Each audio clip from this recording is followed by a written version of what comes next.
Assalamualaikum warahmatullahi wabarakatuh. Selamat pagi. Untuk mata pelajaran Pendidikan Pancasila dan Kewarganegaraan pertemuan yang sekarang masih membahas materi yang sama, yaitu harmonisasi hak dan kewajiban asasi manusia dalam perspektif Pancasila.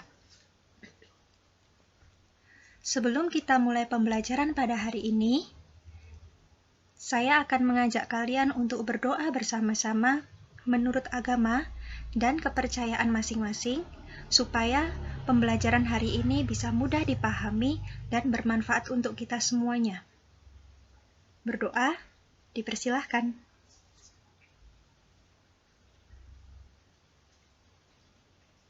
Cukup.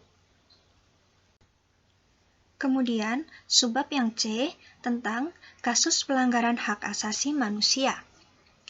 Pengertian pelanggaran hak asasi manusia menurut Undang-Undang Nomor 39 Tahun 1999 adalah setiap perbuatan seseorang atau kelompok orang termasuk aparat negara, baik disengaja maupun tidak disengaja, atau kelalaian yang secara hukum mengurangi, menghalangi, membatasi, dan atau mencabut hak asasi manusia seseorang atau kelompok orang yang dijamin oleh undang-undang ini dan tidak mendapatkan atau dikhawatirkan tidak akan memperoleh penyelesaian hukum yang adil dan benar berdasarkan mekanisme hukum yang berlaku.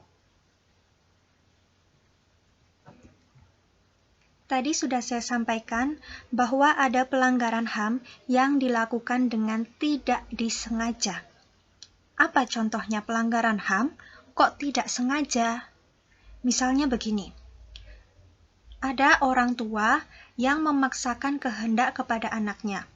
Misalnya, anaknya sudah lulus SMA, dan orang tuanya sangat ingin sekali dia melanjutkan kuliah. Padahal, anaknya ingin melanjutkan sebagai polisi.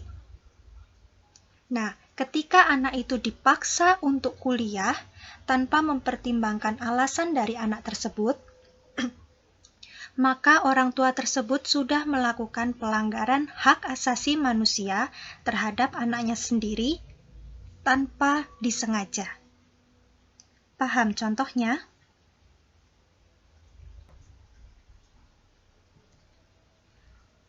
Yang pertama adalah faktor penyebab pelanggaran hak asasi manusia. Ini bisa terjadi dari faktor internal, yaitu dorongan untuk melakukan pelanggaran HAM yang berasal dari diri pelaku pelanggar HAM tersebut. Di antaranya adalah adanya sikap egois atau mementingkan diri sendiri. Biasanya, seseorang yang egois akan mempunyai sikap untuk bisa menghalalkan segala cara supaya keinginannya bisa terpenuhi, sekalipun itu harus melanggar hak asasi orang lain. Yang kedua, rendahnya kesadaran HAM. Biasanya terjadi pada seseorang yang tidak mau tahu bahwa orang lain pun mempunyai hak asasi yang seharusnya dihormati. Yang ketiga, tidak adanya sikap toleran. Sikap ini akan menyebabkan munculnya saling tidak menghargai dan tidak menghormati atas kedudukan atau keberadaan orang lain. Sikap ini pada akhirnya akan mendorong seseorang untuk melakukan diskriminasi kepada orang lain. Kemudian, faktor eksternal, yaitu faktor-faktor di luar dari diri manusia yang mendorong seseorang atau sekelompok orang melakukan pelanggaran HAM. Di antaranya, penyalahgunaan kekuasaan. Ini terjadi pada orang yang berkuasa tetapi tidak memperdulikan hak orang lain. Misalnya, pengusaha yang tidak peduli pada pekerjanya, sehingga kekuasaannya digunakan sebagai alat untuk melanggar hak asasi manusia dari orang lain, termasuk pekerjanya sendiri. Yang kedua, ketidaktegasan aparat penegak hukum. Aparat penegak hukum yang tidak bertindak tegas terhadap setiap pelanggaran HAM tentu akan mendorong timbulnya pelanggaran HAM yang lainnya. Yang ketiga, penyalahgunaan teknologi. Kemajuan teknologi yang tidak diimbangi dengan kualitas sumber daya manusia yang baik, maka bisa dijadikan alat untuk melanggar hak asasi manusia. Misalnya, penculikan yang disertai dengan kekerasan yang terjadi di media sosial. Adanya pencemaran lingkungan karena limbah produksi. Selanjutnya, kesenjangan sosial dan ekonomi yang tinggi.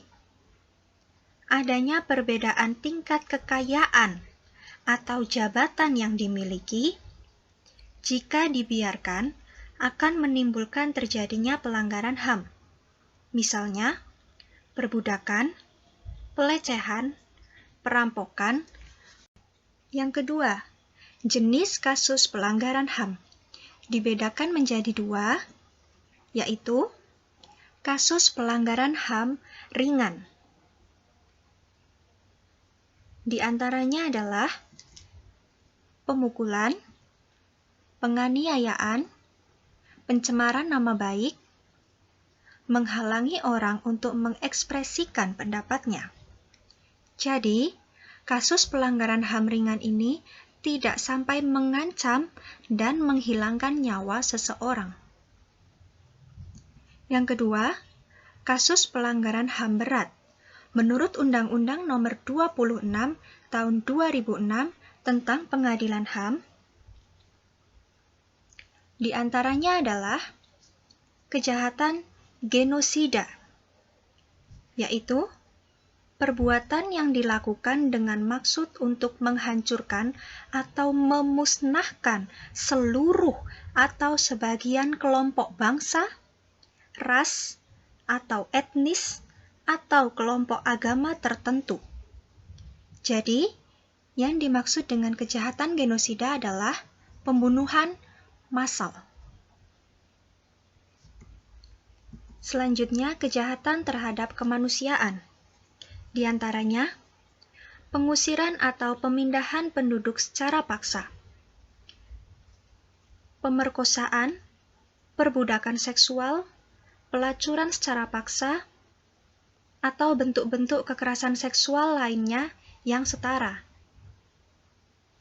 Penganiayaan terhadap suatu kelompok tertentu atas didasari persamaan paham politik, ras, kebangsaan, etnis, budaya, agama, jenis kelamin tertentu. Kejahatan apartheid, yaitu sistem pemisahan ras yang ditetapkan oleh pemerintah kulit putih terhadap ras kulit hitam. Meskipun tidak menghilangkan nyawa, tetapi kejahatan terhadap kemanusiaan termasuk pelanggaran HAM berat, karena dilakukan serangan secara meluas atau sistematik. Berarti ditujukan secara langsung terhadap kelompok masyarakat yang sudah direncanakan. Kejahatan perang adalah tindakan kejahatan atau pelanggaran hukum perang yang dilakukan oleh pihak sedang berperang. Jika menggunakan senjata kimia, senjata pemusnah, senjata biologi, atau perlakuan secara brutal dan sadis, itu termasuk kasus pelanggaran HAM berat. Agresi adalah penyerangan atau serangan suatu negara kepada negara yang lainnya. Pembajakan kapal laut atau pesawat udara, dan terorisme. Ini jelas kasus pelanggaran HAM berat. Contoh kasus pelanggaran HAM di dunia internasional yang pertama, bentuk penjajahan yang terjadi pada masa lalu yang dilakukan oleh negara imperialis. Misalnya, Belanda dan Jepang yang menjajah Indonesia.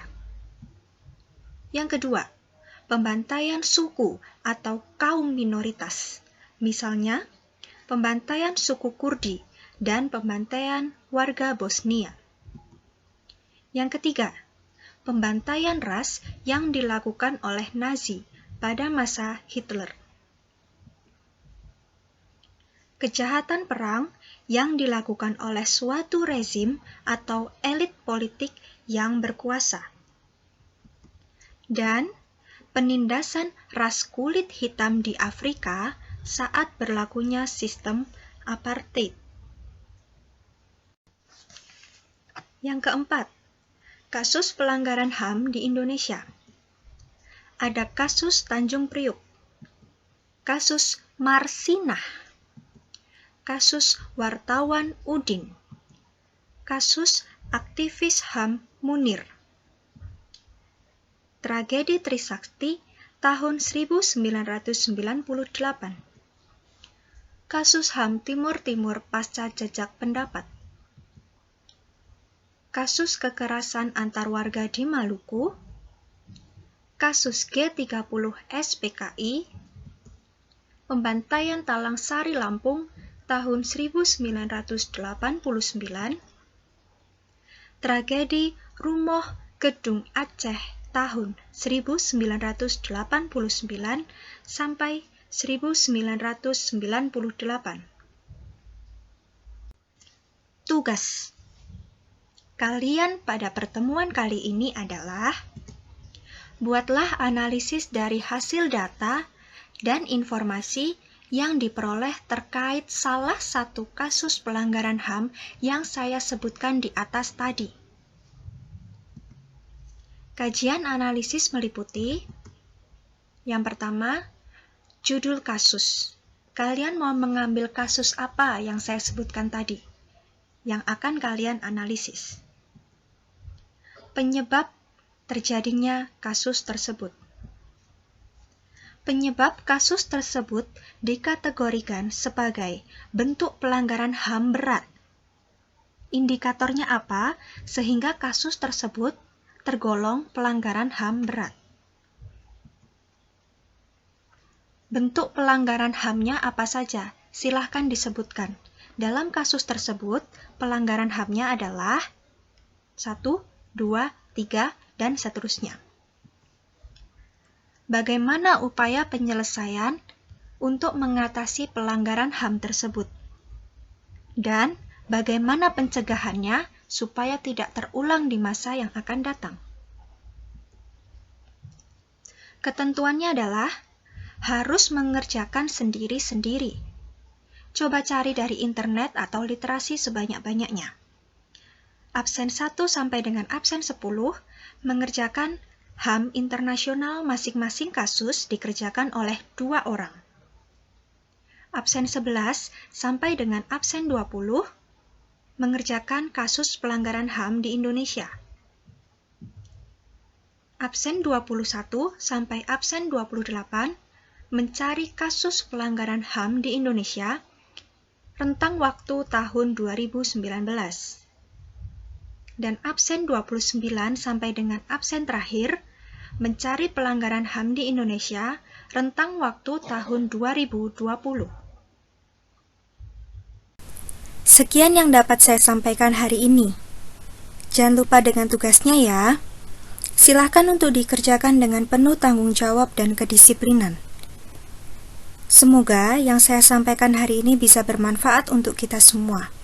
Dan saya yakin kalian pasti akan bisa memahami yang sudah saya sampaikan di hari ini. Sampai jumpa di pertemuan yang akan datang.